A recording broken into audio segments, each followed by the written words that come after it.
I got so much motherfucking design on right now. Break it down, bring it back, make it clap. I got 3 old thoughts, new guap, wear that thing. Bitches on my line, and you know. CP Sapanasok adalah salah satu perusahaan berfokus pada proses pembuatan kaos kaki yang berlokasi di Nanjung, Kabupaten Bandung. Berdiri sejak tahun 2012 dengan memberikan produk kaos kaki dengan berbagai desain, warna-warna yang dipilih dengan bahan yang memiliki kualitas yang sudah tidak diragukan lagi. Bagi CP Sapanasok, kepuasan pelanggan sangatlah menentukan untuk kemajuan ke depannya. Visi dan misi. Yang pertama, memberikan kepuasan terhadap pelanggan dari produk yang dipasarkan. Yang kedua, mengurangi tingkat pengangguran bagi daerah sekitar dengan berusaha membangun kinerja yang berdasarkan kedisiplinan. Dan yang terakhir, menetapkan perkembangan ilmu pengetahuan dan teknologi pada konveksi. Strategi. Yang pertama, meningkatkan kualitas produk dengan memberikan produk yang sebaik-baiknya. Yang kedua, meningkatkan kualitas kinerja karyawan dengan menerapkan kedisiplinan. Yang ketiga, melaksanakan proses jual beli secara efektif dan efisien. Yang keempat, meningkatkan interaksi dengan banyaknya konsumen sebagai wadah dan menjadikan peluang untuk memasarkan produk lebih jauh. Kebijakan mutu. CP Sapanasok merupakan salah satu perusahaan konveksi yang sedang berkembang dalam bidang pembuatan kaos kaki, memiliki komitmen yang kuat untuk melaksanakan sistem manajemen mata produk yang bertujuan untuk memberikan kepuasan pelanggan melalui kualitas produk yang diproses.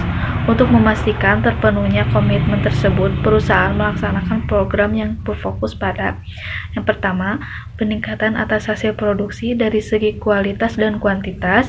Yang kedua, peningkatan keselamatan kinerja karyawan. Yang ketiga, peningkatan kualitas kerja karyawan. Yang keempat, peningkatan pemanfaatan limbah yang dihasilkan.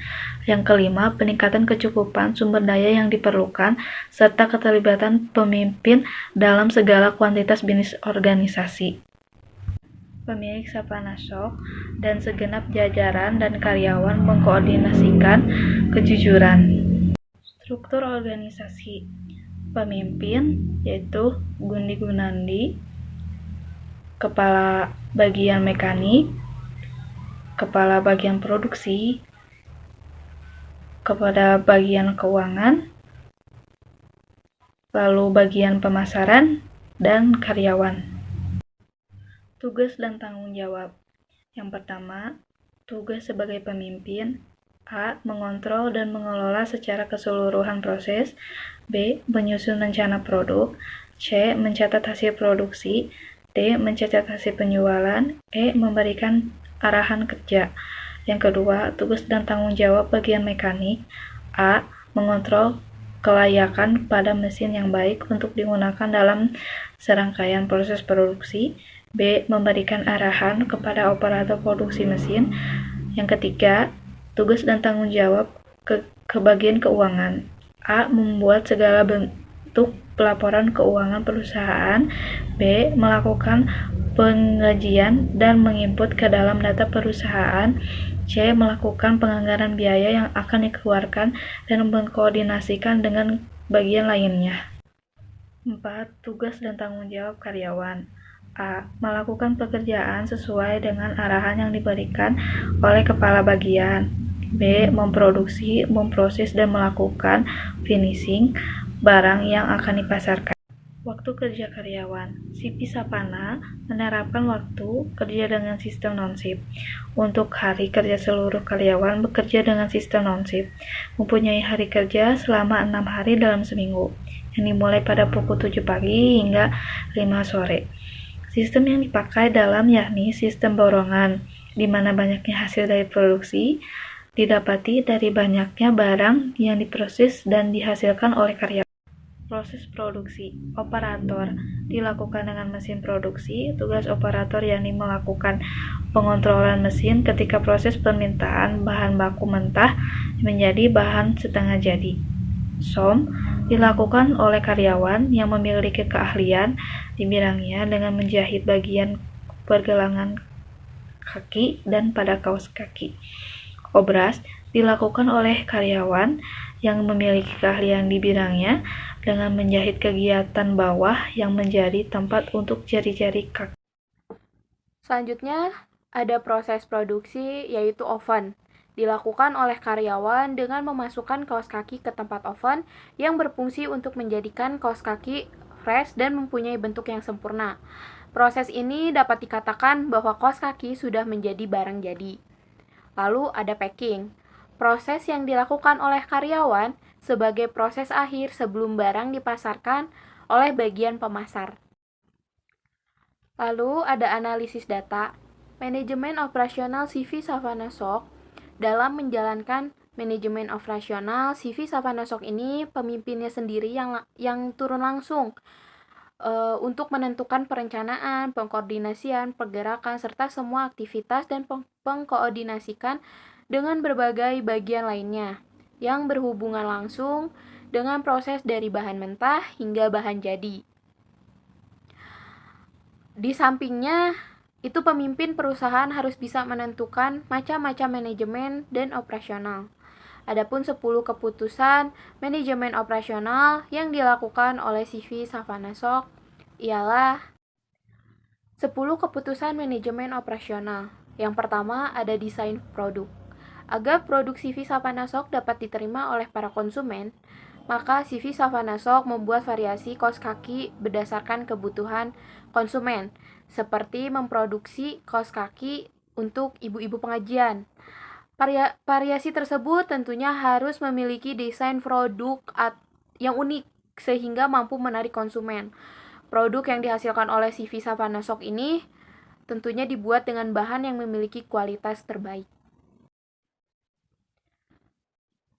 Yang kedua ada mutu produk. Peningkatan kualitas produk yang dijalankan dengan terus mengontrol kinerja karyawan dalam setiap prosesnya. Ada beberapa proses yang diantaranya harus sesuai standar proses, yaitu yang pertama ada proses pemilihan desain untuk printing, ada proses SOM, ada proses obras, ada proses oven, dan ada proses pemilihan barang. Lalu yang ketiga ada perancangan proses. Proses produksi ini dilakukan oleh masing-masing bagian pada proses produksinya, yaitu operator 1 orang, 2 gunting benang, SOM 2 orang, oven 2 orang, obras 1 orang, dan finishing 2 orang. Dengan jumlah kuantiti produksi yang kami dapatkan informasi pada bulan kemarin sebanyak 450 lusin per minggu. Berikut perancangan proses produksi CV Savannah Shock dalam proses pembuatan kaos kaki. Lalu ada alur proses. Proses pemintalan benang dari bahan mentah menjadi barang setengah jadi dengan waktu mesin terus beroperasi selama jam kerja dari jam 7 pagi hingga jam 5 sore dengan menggunakan alat mesin produksi. Lalu proses gunting benang dengan waktu bekerja sesuai dengan jumlah barang yang diturunkan dari mesin produksi akan tetapi ketentuan waktu kerja mulai dari jam 7 pagi hingga jam 5 sore dengan alat 2 orang karyawan dengan menggunakan gunting. Lalu ada proses SOM dengan waktu bekerja sesuai dengan jumlah barang yang sudah digunting benang.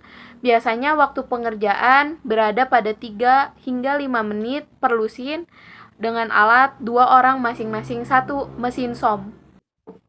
Dan selanjutnya ada proses obras dengan waktu bekerja sesuai dengan jumlah barang yang tersedia. Biasanya waktu pengerjaan sekitar 2-3 menit per lusin dengan alat 1 orang 1 mesin obras.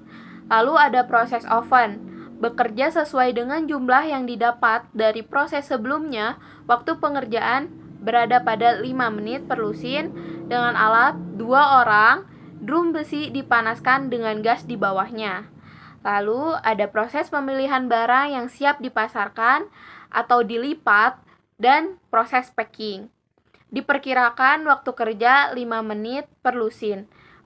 Pengerjaannya dengan 2 orang karyawan. Lokasi dari CV Savana ini dapat dibilang cukup strategis. Dekatnya jarak dari pensuplai benang ke CV Savana Shock yang berjarak kurang lebih 2 km menjadi salah satu alasannya. Dengan dekatnya ke tempat pensuplai dapat memudahkan proses kaos kaki jika terdapat atau ada kekurangan bahan baku.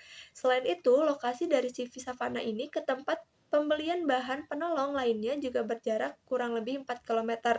Dengan lokasi yang strategis untuk mendapatkan bahan baku, bahan penolong, dan bahan-bahan lainnya yang dibutuhkan menjadi nilai tambah untuk menghasilkan produksi yang memiliki kualitas yang lebih baik. Selain itu, lokasi CV Savana Shock ini berada tidak jauh dari jalan raya dan lingkungan masyarakat. Hal ini tentunya dapat menambah nilai untuk kemajuan CV Savana ketika ada orang yang melewati lokasi tersebut, maka akan terlihat bahwa ini adalah CV Savana Shock. Yang selanjutnya ada oven. Oven ini dilakukan oleh para karyawan dengan memasukkan kaos kaki ke tempat oven yang berfungsi untuk menjadikan kaos kaki menjadi fresh dan mempunyai bentuk yang sempurna. Proses ini dapat dikatakan bahwa kaos kaki sudah menjadi barang jadi. Lalu ada packing. Proses ini juga dilakukan oleh para karyawan sebagai proses akhir sebelum barang dipasarkan oleh bagian pemasaran. Lalu ada rancangan tata letak dari CV Savana Shock seperti yang kalian lihat di gambar belakang ini. Kalian bisa lihat di sini ada tata letaknya. Yang pertama ada mesin produksi, ada gunting benang, ada som, obras, lipat atau finishing. Yang terakhir ada oven. Tentunya ada WC.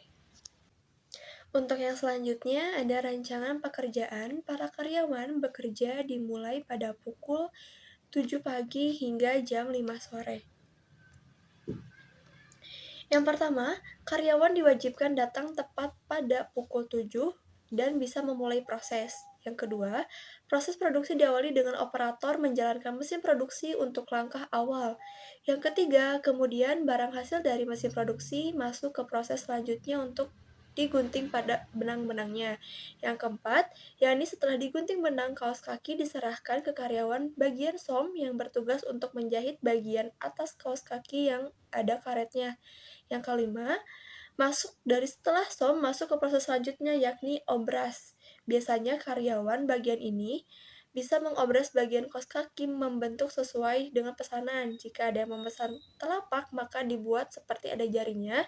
Jika memesan tumit, maka dibentuk lurus. Yang keenam, yakni proses oven. Proses ini dilakukan agar kaos kaki lebih fresh dan mudah dirapihkan ketika di proses akhir. Nah, yang ketujuh adalah proses terakhir, yaitu pemilihan barang untuk finishing, memilih mana barang yang cocok untuk dipasarkan dan yang tidak cocok untuk dipasarkan. Dapat dilihat dari aliran rantai pasokan di atas, CV Savana Shock mampu memproduksi kaos kaki karena adanya benang dengan berbagai warna yang memiliki kualitas yang baik dari pensupplier benang. Benang-benang tersebut sebelum dikirimkan ke konsumen harus diproses terlebih dahulu. Pemprosesan ini dilakukan oleh CV Savana dari mulai perakitan benang oleh mesin hingga menjadi barang jadi yang mempunyai kualitas baik. Dan akhirnya dipasarkan kepada para konsumen. Untuk selanjutnya ada persediaan. Untuk melakukan produksi, CV Savana harus menyediakan benang dengan memperkirakan produk yang harus dihasilkan. Untuk produk 450 lusin, CV Savana harus menyediakan kurang lebih bahan mentah seperti gambar di samping.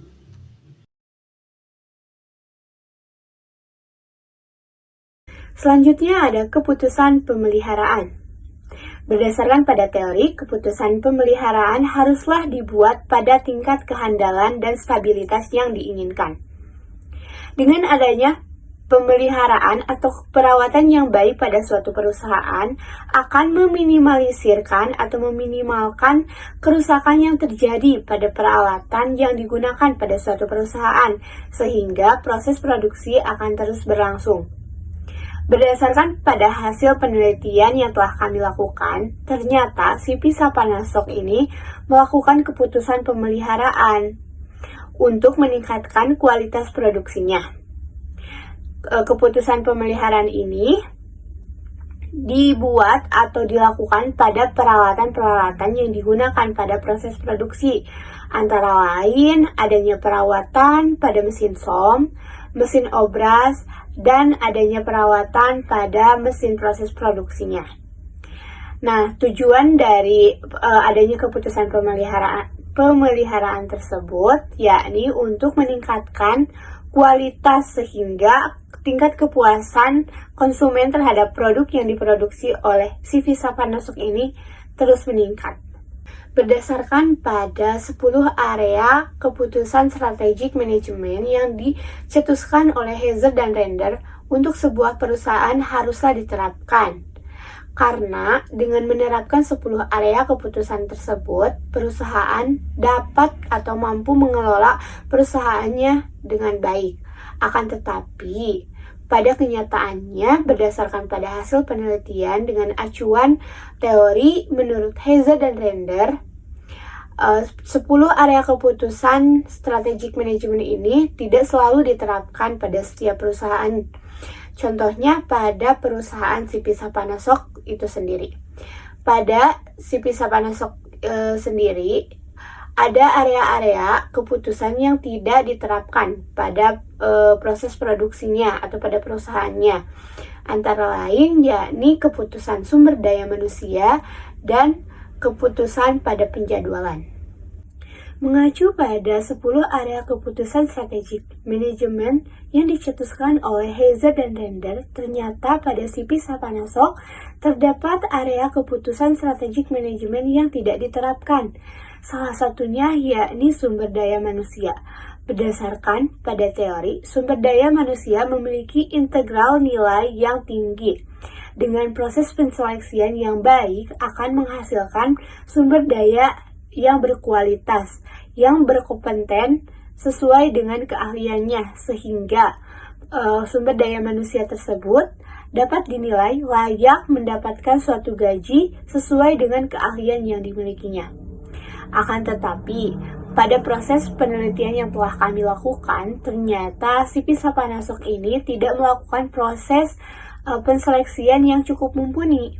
Karena pada proses penseleksian atau penerimaan sumber daya manusia yang dikerjakan atau pekerja pada CV Panasonic tersebut memanfaatkan sumber daya manusia yang ada di lingkungan sekitar, sehingga tidak dilihat latar belakang pendidikan, keahlian, atau kompetensi yang dimiliki pada bidang tersebut. Salah satunya yakni bidang yang dibutuhkan pada CV Panasonic tersebut yakni bidang menjahit. Area keputusan strategic management yang tidak diterapkan oleh CV Panasonic yang kedua yaitu keputusan penjadwalan.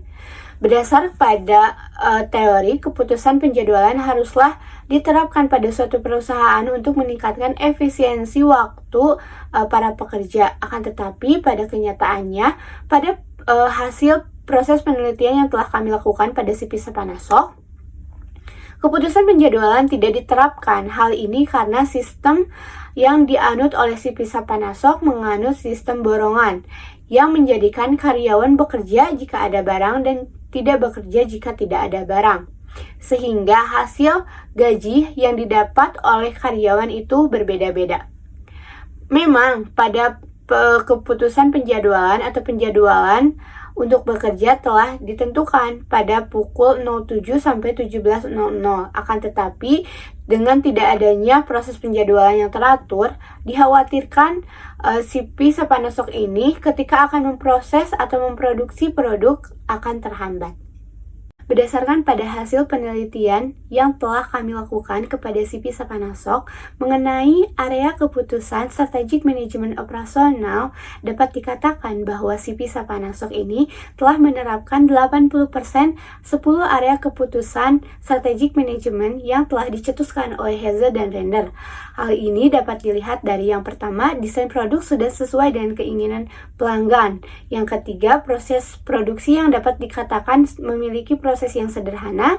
Yang ketiga, lokasi berdekatan dengan supplier, konsumen, dan pemasok lainnya. Yang keempat, adanya proses pemeliharaan yang baik sehingga peralatan yang digunakan oleh CP Sapanasok memiliki jangka waktu yang lama. Yang selanjutnya yakni deskripsi tugas yang sederhana membuat sumber daya manusia dapat memahami bagaimana proses pelaksanaan produksi. Kemudian rantai pasok hanya bergantung pada satu supplier saja, yakni supplier pemasok benang. Nah, CP Sapanasok ini memiliki kelebihan, antara lain dari segi desain produk yang memiliki desain produk yang sesuai dengan harapan konsumen. Yang kedua yakni proses dari produksi itu yang dapat dikatakan sederhana. Yang ketiga memiliki tata letak yang dapat mempermudah alur pada proses produksi. Yang keempat lokasinya berdekatan dengan supplier, konsumen, sehingga supplier dan konsumen tersebut dapat menjangkau proses produksi dari CP Sapanasok itu sendiri. Akan tetapi, di balik adanya kelebihan, CP Sapanasok memiliki kekurangan, yakni yang pertama, CP Sapanasok ini tidak memiliki penjadwalan yang teratur. Yang kedua, tidak adanya prosedur tertulis yang diterapkan oleh CP Sapanasok. Yang ketiga, pemanfaatan sumber daya manusia tidak melalui proses penseleksian yang seharusnya. Berdasarkan hasil penelitian yang telah kami lakukan kepada CP Sapanasok mengenai 10 area keputusan strategic management yang dicetuskan oleh Heza dan Render, kami menyarankan kepada CP Sapanasok yang pertama untuk menyusun keputusan penjadwalan yang lebih baik agar meningkatkan efisiensi dan mutu para karyawan dalam bekerja. Yang kedua yaitu menyusun standar produksi sebagai kontrol proses. Yang ketiga yakni mengoptimalkan sumber daya manusia sesuai dengan keahliannya, sehingga ketika ada pesanan lebih untuk CP Sapanasok dari konsumen, proses produksi tidak akan terhambat.